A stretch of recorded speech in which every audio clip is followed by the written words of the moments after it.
আমি বাংলাদেশ নিয়ে খুব আশাবাদী, বিশেষ করে আজকের যে ছাত্র সমাজ তাদের চিন্তায়। এক সময় আমি যখন বিএনপির মিটিংয়ে এটা বলবো, তাকে জিজ্ঞাসা করবো যে আপনি যে আমাকে ধমক মারছিলেন,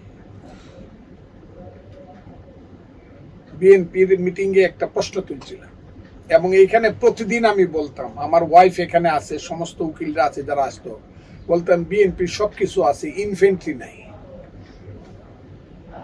ইনফেন্ট্রি কি? ইনফেন্ট্রি হলো এই দেশের ইনফেন্ট্রি হলো ছাত্ররা। 52, 46, 47, 52, 64, 69, 70, 71, 90 সব করছে ছাত্ররা আন্দোলন।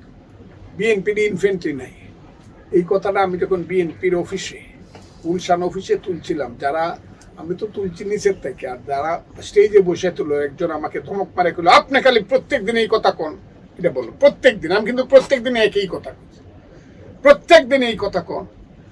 আপনি জানেন ছেলেরা সারাদিন মোবাইল টিপে আর রাতের বেলা সজাগ থেকে দিনের বেলা ঘুমায়, এদেরকে দিয়ে আন্দোলনে আশা করেন আপনি? বিএনপি নেতা বলছে আমাকে, যদি বলেন আমি নামটা বলে দিতে পারবো, বলবো না, উনি অনেক বড় নেতা। এবং তারেক রহমান সাহেব অতে বৈশা ছিলেন, কি বলে স্কাইপিতে, হ্যাঁ ভার্চুয়ালে, তখন উনি ওনাকে লিগেলি দিত না সরকার, কিন্তু উনি বৈশা ছিলেন। আমি খুব কষ্ট পাইছিলাম, কিন্তু আমার কথাটাই প্রমাণিত হয়েছে এবং প্রতিষ্ঠিত হয়েছে, ইনফেন্ট্রিরা এলো মূল ব্যাপার যুদ্ধের। ছাত্র ছিল না বলে বিএনপি ফেল করছে, কারণ বিএনপির 10 লাখ লোকের মিটিং যখন 27 মিনিটে ভাঙিয়ে দিল 28 অক্টোবর 2023 সন, পরের দিন আর 10,000 লোক বাইরে ক্ষমতা বিএনপির ছিল না, বা বাইরে নাই, ক্ষমতা ছিল কিনা আমি জানি না।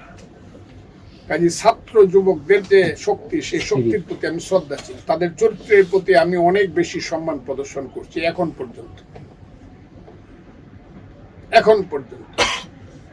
ইউনূস সাহেবের নেতৃত্বের ব্যাপারে আমার কোনো ধরনের সন্দেহ নেই, কিন্তু দীর্ঘদিন এটা চালানো যাবে না। তাদের উচিত হবে ইনস্টিটিউশনগুলো ঠিক করে নির্বাচন কমিশনকে সঠিক পথে এনে, যে কথাটা কালকে জনাব মোহাম্মদ ইউনূস সাহেব বলছেন, আমি তাকে অনেক শ্রদ্ধা রেখে বলছি, উনি ঠিক কথাটা বলছেন। ইনস্টিটিউশনগুলো, যে 6টা কমিশন করে, ইনস্টিটিউশনগুলো ঠিক করে একটা রিজনেবল সময়ের মধ্যে একটা ইলেকশন দেওয়া। সেই ইলেকশনে অনেকে বলে ছাত্ররা, কালকেও দেখলাম ছাত্ররা দল করবে, ছাত্র নেতারা দল করবে, অনেকে দেখলাম করুক, শত ফুল ফুটতে দাও, না হলে তো বাগান হবে না, শত ফুল ফুটতে দাও,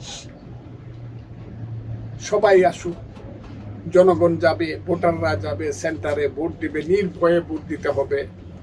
এই সোরটা টাকাওয়ালা পয়সাওয়ালা কুত্তার বাচ্চাদেরকে, সরি ফর মাই ল্যাঙ্গুয়েজ, আমি আই উইথড্র দিস, কুত্তার বাচ্চা বলি হারামজাদাদেরকে ধরতে হবে প্রথম। গত 15 বছর যারা ক্ষমতায় ছিল, তাদের ইউনিয়নের সেক্রেটারির কাছে 10 কোটি টাকা আছে, এদেরকে আগে ধরতে হবে, না হইলে কিন্তু টাকা দিয়ে সব শেষ করে দিত। আর হইলো ইলেকশন শুরু হইলো অ্যাসিলেন্ট থেকে, না প্রিসাইডিং অফিসার থেকে। গত 3 বার যারা প্রিসাইডিং অফিসার থাইকা, স্কুলের হেডমাস্টার, কলেজের টিচার অথবা কোনো সরকারি কর্মচারী, এই বুতামে টিপ দিলে পরে, এটাই আমার শেষ কথা আমি বলতে, বুতামে টিপ দিলে পরে এদের নামগুলো আসবে, এরা কারা, এদেরকে চিহ্নিত করে জীবনে যাতে তারা ইলেকশন সেন্টারের কাছে না যেতে পারে তার ব্যবস্থা। কারণ একবার যে চুরি করে সে আবার করবে, একবার মদ খায়, এদের অভ্যাস হয়েছে, সে মদ দেখলে পরে যত আল্লাহর নামে কসম কাটুক এমনি খাইতে ইচ্ছা করবে। ওরে আর প্রিসাইডিং অফিসার পুলিং ওদের কাছেই দেওয়া যেত। 1,36,000 সেন্টারে কারা প্রিসাইডিং অফিসার ছিল? গত 3 বার কারা বিনা ভোটে এমপি হয়েছে এবং এমপি হওয়ার পথে সহায়তা করছে, তাদের ব্যাপারটা করে রেড মার্ক দিয়ে রাখতে হবে, দেখি কে আয়, দেখি কত ভোট পাইছে। 2, 3 হইল 64টা জেলায় কারা রিটার্নিং অফিসার ছিল, এদের ব্যাপারে ক্রস দিতে হবে। 3, এইগুলো খুব সাধারণ জিনিস। আর ওই যে চোরটা টাকাওয়ালা গুলা, আমি খুব ভালো মানুষ, আমাকে সবাই পছন্দ করে। যখন একটা লোক 100 কোটি টাকা নিয়ে যাবে ভিতরে ভিতরে, যখন সেই কালো টাকাগুলা ছাড়বে আর সন্ত্রাসীদেরকে বুক করতে করতে ইলেকশনের বাপের নাম ভুলাই দিল। কাজে কালো টাকা যাতে নির্বাচনে প্রভাব ফেলতে না পারে, তার আগে ওই হারামজাদা গুলাকে ধরতে হবে, যারা এই দেশটাকে লুট করে মানুষের ভাগ্যকে ডাকাতি করছে, আমার সন্তানের ভাগ্যকে যারা প্রতারিত করছে এবং আমার সন্তানের ভাগ্যকে যারা চিরদিনের জন্য অন্ধকারে ডুবাই দিছে, ওই টাকা লুটকারী চোরটা গুলাকে ধরতে হবে। আমি এই কথাগুলো এই কারণে বলি, আমি শেষ পর্যন্ত মৃত্যু পর্যন্ত এই কথাগুলো বলবো। অনেক আছে ওই যে অ্যাসিস্ট্যান্ট সেক্রেটারি, সিনিয়র সেক্রেটারি, আমার কথাগুলা খারাপ লাগে। এই তারা কারা এই দেশে? তাদের বাড়িঘরের হিসাব নেওয়া দরকার, আমারটাও নেও। আমি ফজলুর রহমান, আমি আমাকে টেন্ডার করতেছি, আমার কি আছে আমারটা নেও, তারপরে হিসাব দাও তোমরা। আমার বয়স তো ৭৭ বছর, ৪২ বছর যাবৎ হাইকোর্টে উকালতি করি, আমারটা নেও আগে। আমার বউ উকালতি করে, আমার ছেলে ব্যারিস্টার, মেয়ে ওয়ার্ল্ড ব্যাংকে চাকরি করে, আমার কি আছে দেখো আগে, তোমারটা দেও আগে। দেখি এরা খুব রাগ করে, চোরটা গুলা এই দেশে ৬০ লাখ লোক ছাউনি ছাড়া খোলা আকাশের নিচে ঘুমা, আর চোরটা সবগুলার বাগান বাড়ি আছে।